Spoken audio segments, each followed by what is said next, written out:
कि आपको संस्कृत कुछ नहीं आता, फिर भी आप संस्कृत में बेहतर रिजल्ट ला सकते हैं, संस्कृत में 95% ला सकते हैं। संस्कृत कुछ नहीं आता, संस्कृत सब नहीं पढ़े हैं, फिर भी कुछ ऐसे तरीके हैं जिसको अगर आप समझ लेते हैं ना तो बाबू आपका रिजल्ट बढ़िया हो जाएगा। चलिए आज की इस वीडियो में चर्चाएं करेंगे कि बिना आप पढ़े संस्कृत में रिजल्ट कैसे बेहतर लाए, कैसे 90+ 95+ संस्कृत में ला सकते हैं। तो सारे विद्यार्थी, हर बोर्ड के विद्यार्थी इस तरीका को समझेंगे और जानेंगे। देखो सबसे पहला तरीका आपको क्या करना है कि संस्कृत आपने नहीं पढ़ा है, ठीक है ना, तो कम से कम भैया आपको 1 से 1.5 महीने 2 महीने आपको मेहनत करने पड़ेंगे। क्योंकि किसी भी विषय में अगर आप चाहते हैं कि आपका रिजल्ट बढ़िया है तो कम से कम कुछ दिन तो पढ़ना पड़ेगा। अब वो कौन सी चीजें पढ़ना है, क्या करना, मैं ज्यादा नहीं बोला। मान लीजिए कि आपको संस्कृत कुछ नहीं आता, एग्जाम का 1.5 महीने टाइम बचा हुआ, 2 महीने बचा हुआ, तो 1 महीना लेके चले ना, तो 1 महीना ही ये काम करना। और रिजल्ट आपका अगर बेहतर नहीं होगा ना तो फिर इस वीडियो में आकर आप कमेंट करिएगा, गाली दीजिएगा उसमें। लेकिन अगर रिजल्ट बेहतर आता है ना तो बाबू ईमानदारी से वीडियो का शेयर करिएगा। तो सबसे पहले आपको काम क्या करना है कि 10 साल पुराने प्रीवियस ईयर क्वेश्चन पेपर लेना है संस्कृत का 10 साल पुराने प्रीवियस ईयर क्वेश्चन पेपर लेकर और उसका रिवाइज करना है 1 महीना।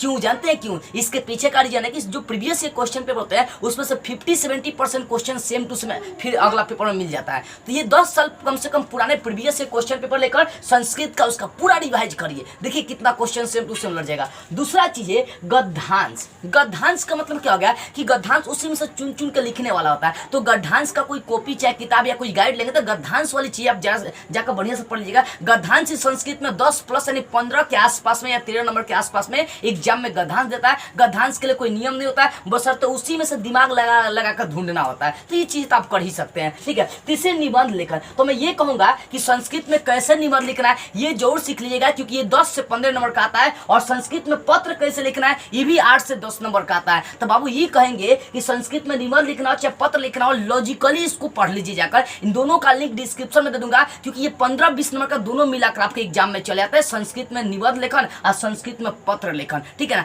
तो मतलब पत्र का मतलब लेटर आपको लिखना है। तो इन दोनों का तरीका है, बता दो 2-2 मिनट का वीडियो संस्कृत में निबंध कैसे लिखना है, संस्कृत में लेटर कैसे लिखना है, 2-2 मिनट का वीडियो, बस तो उसको देख लेंगे ना, एक बार देख लेंगे, गारंटी दे रहा हूं कि दिमाग में 100% ये चीज आपकी बैठ जाएगी। तो संस्कृत में कैसे निबंध लिखना है और कैसे पत्र लिखना है ये जाकर जरूर पढ़ लीजिएगा। हर बोर्ड में ये सब क्वेश्चंस आते हैं, ठीक है। उसके बाद संस्कृत में अनुवाद भी करना सीख लीजिएगा। तो संस्कृत में मेरे अनुमान से अनुवाद अगर नहीं आती है तो उसका भी लिंक डिस्क्रिप्शन में दे दूंगा। ये तीनों तरीका का ट्रिक मैं बता चुका हूं, कैसे संस्कृत में अनुवाद करना, कैसे संस्कृत में पत्र लिखना है और कैसे संस्कृत में निबंध लिखना है, ठीक है। उसके बाद कुछ किताबी प्रश्न, कुछ मतलब 15-20 गो या 50 गो, 50 तो छोड़िए, कम से कम 20 से 25 गो इंपॉर्टेंट जो लगे या अपना टीचर से गेस किताबी प्रश्न ले लीजिएगा, क्योंकि 10-15 नंबर किताबी भी प्रश्न चलाता है। तो कुछ ही किताबी प्रश्न आपको याद कर लेना 1 महीने के अंदर में। 10-15-20 को नहीं याद होगा भैया, इतना आपका आदास कमजोर है संस्कृत का, ठीक है। उसके बाद आप ऑब्जेक्टिव क्वेश्चन किसी टीचर से ले सकते हैं, एक गाइड ले लीजिए और उसमें प्रत्येक चैप्टर का जो इंपॉर्टेंट ऑब्जेक्टिव है उसको डट जाइए। और देखिए मैं गारंटी देता हूँ कि 1 महीने के अंदर आपका रिजल्ट कितना बेहतर हो जाता है संस्कृत में, आप कहीं नहीं सकते।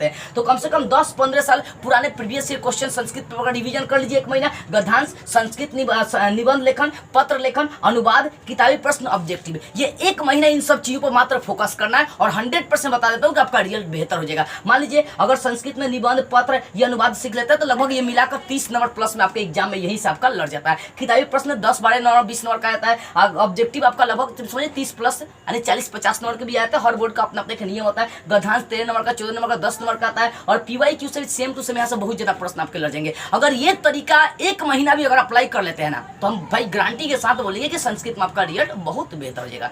इस वीडियो को ईमानदारी से सभी बच्चों के पास शेयर करिएगा ताकि सभी को पता चल सके कि ये तरीका हम लोग कुछ दिन भी अप्लाई कर लेते हैं ना और कुछ दिन भी इसके अनुसार पढ़ाई कर लेते हैं तो संस्कृत में आपका रिजल्ट बेहतर हो जाएगा। तो इस वीडियो को जरूर शेयर कीजिएगा।